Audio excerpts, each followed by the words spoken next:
What's going on, guys, and welcome back to another video. In today's video I'm going to be doing a sort of review and just talk about my experiences after owning the Helios 44-2 for about 9 years now. I'm going to try to make a video about like all my vintage lenses, and today we're starting with the Helios, as you can see. So yeah, I hope you've all been doing well in these crazy times we're living in, and I really appreciate all you guys watching my 5D Classic review.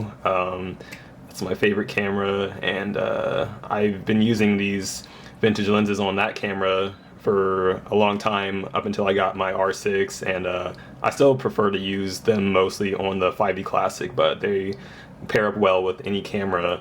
And in this review today, I'm going to be showing you guys different variations of photos I've taken with the Helios. I'm going to talk a bit about the history of it, and just my experience with owning it. So yeah, guys, sit back and hope you enjoy the video.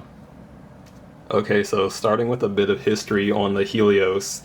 The Helios 44 is actually a series of lenses, and they were produced in the Soviet Union by KMZ, MMZ, and Jupiter from 1958 until 1999. And it's considered to be one of the most mass-produced lenses in the world. Like, they made like millions of these, and they were just like pumping them out. It's based on the Carl Zeiss Biotar 258. And at the beginning, I guess it was actually called the Biotar Krasnogorsky. I'll try to like put the name or something up here. I may not be pronouncing that right. But yeah, it's a 6-element lens. This particular one, the 44-2, has 8 aperture blades, and it's actually a 58mm lens. I'm not sure if some people might think it's like a 50mm or like a 65, but it's actually a 58mm lens. And like I previously just stated, it's a 6 elements in 4 groups. It ranges from f2 all the way to f16. And something pretty cool about this lens is that it actually has an aperture lock. As you can see here, this front ring rotates, so you can lock it to f2, which I've done. And I'm not going to show in this video because my lens is getting a bit up there in like the age, and it's not in the best condition as it's been, so I don't want to put stress on it right now, like moving this, because it kind of like twists the whole body a little bit. But yeah, so you pretty much just twist the front ring, and you can open it all the way up to f16 or lock it in like any of these other apertures that you want to. The Helios 44-2 has a close focus distance of 0.5 meters. So you can actually get pretty close to subjects with this. Not as close as like some of my lenses like the Pentacon. I think that one gets like, I'm not exactly sure, but it gets even closer than that. Like, it's not macro, but it's quite close for a 50mm.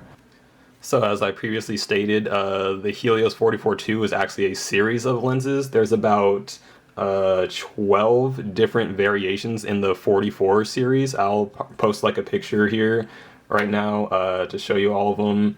I haven't tested out any of the others, but I believe my friend used to have the 44-4, and it's pretty cool, but I don't think the bokeh was as nice as the 44-2, if I remember correctly. And so lastly, for the history, some of the 44 series variations are single-coated and some are multi-coated. I'm not really sure how it's going to affect the picture quality, but I assume that some are just going to be better with flaring, have like a bit better colors, and rendering of like the whole photo. Alright, so now I kind of just want to talk about my experiences with this lens over the years, and how it's treated me and everything. So this is literally like one of my favorite lenses, and it probably always will be. I really want to try out the Carl Zeiss Biotar that this is based off of, because I'm pretty sure that that's probably, you know, way better than this one, since this is based off of it. But for how much this cost and just like how available it is, like, you really can't beat this lens. Like, You can get this lens like on eBay, from your local camera store most likely. It ranges from like around $50 to $100. You can probably get it for even less some places. I think I got mine for about $75 or something, and this was like I said, like 9 years ago. And it's been nothing but fun. Like it's so much fun just taking pictures of really like anything with this lens. Um, just the swirly bokeh it gives, the characteristics of the lens are just so nice and just different from especially modern lenses, which are so clinical and like super sharp. Like, not to say that this lens isn't sharp, it's actually very sharp in the center of the image, and it's kind of like an oval in the middle is going to be your like prime spot for like focusing on things because it's pretty sharp in the center, and then as you get to like the outsides of the image it starts to get like more distorted and like you get that swirly bokeh on the edges. So if you're shooting this in um like your prime what you just want like absolute sharpness, like you're gonna want to put your subject in the center. But just for artistic purposes and everything, this lens is so fun, and you really can't beat it. Like, there's nothing else like it other than, of course, the Carl Zeiss Biotar that's based off of. And of course, guys, at the end of this video, I'm going to be throwing up like a bunch of my favorite, not all of them, of course, but like some of my favorite images I've ever taken with this lens. And hopefully by the end of this, like, you guys will want to go out and buy one. You should be able to find one pretty easily and take some great photos with it. So, talking a bit more about the characteristics that I've experienced, this lens does flare like crazy.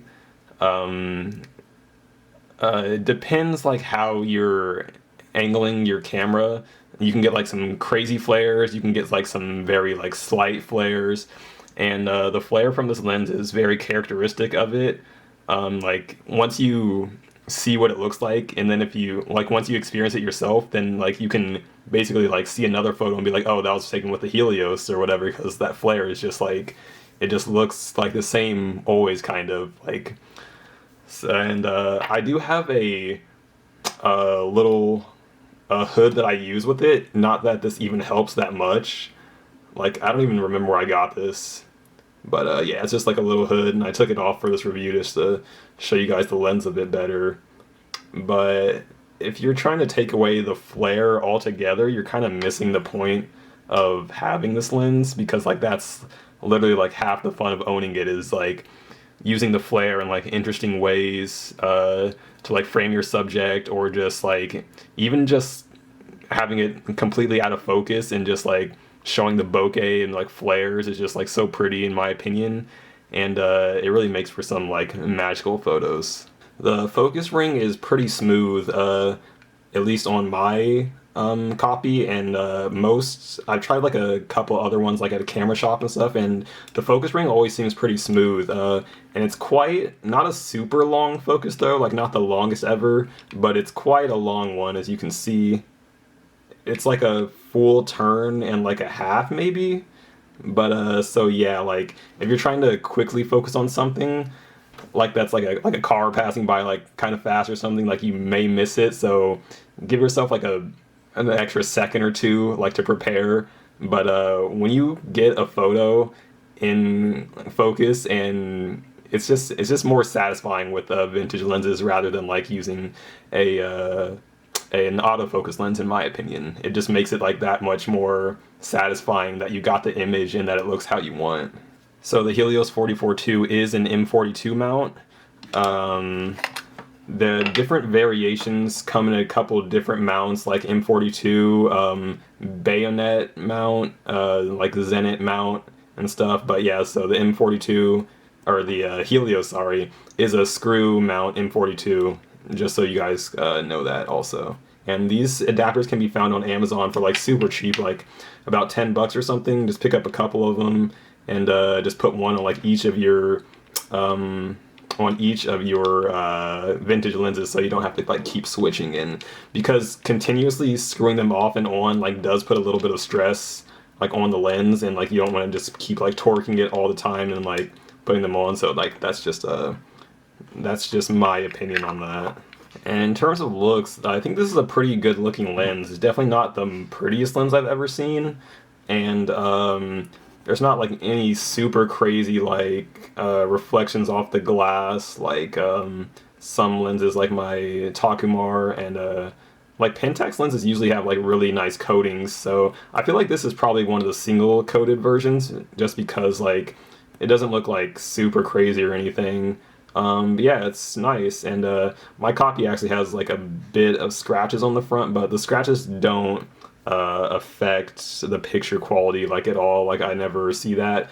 But if you have dust in your lens like this, you can see. I think that's on the outside, but there's a few dust slash dirt spots on the inside, and when you're in the out of focus areas, like when it's close up, you can kind of see the dirt like in your photo. So, but that's easily like photoshopped out or whatever if you really don't like it. I usually just keep it because it doesn't really bother me. And one other thing to note is that these lenses sometimes, I think this is probably a problem with most vintage lenses, is that the aperture blades get a little bit oily. And mine do have a bit of oil on the blades, but I always keep this lens at f2 anyways. I literally don't ever shoot it at like f2.8 or f4. I literally only shoot it at f2, so I don't even see the aperture blade, so it doesn't bother me. And just if for some reason you didn't believe, this is definitely made in the USSR from, like I previously stated, 1958 until 1999. And I think that's just kind of a cool touch because you don't really obviously see many lenses made in the USSR. So like that, I just feel like that's kind of a cool touch that it has to it. And so yeah, guys, I'm not really sure what else to say about this lens. It's a great lens. Like I said, it's one of my favorites. I'm gonna keep this lens as long as I can until it sadly deteriorates anymore, and then I'll probably just try to buy a new one since they're so cheap anyways. But yeah, this is like a, if I gave this lens a rating, it would probably be an 8 out of 10 just for how fun it is. It's light, M42 mount, so like M42 lenses are great. It's widely available, takes great images. It's actually very sharp in the center. Like I've heard some people say like this lens isn't sharp, but it actually is. And every time I hear that, I'm just like, I don't know what you're talking about, because this lens is actually pretty sharp. I think it's actually sharper than my Takumar. And I don't know if that's a fair comparison since the Takumar is an f1.4 lens and this is only f2. But yeah, as long as your subject isn't like in the corner, like over here, like you're gonna get a pretty sharp and nice image, and with like some really nice swirly bokeh and great rendering and a really nice flow from the in focus to the out of focus parts. So yeah, I just want to thank you guys for watching this video, and I hope you've stayed until the end to see some of my favorite pictures I've taken with this lens. And let me know if I missed anything down in the comments, or if you just have any other questions about this.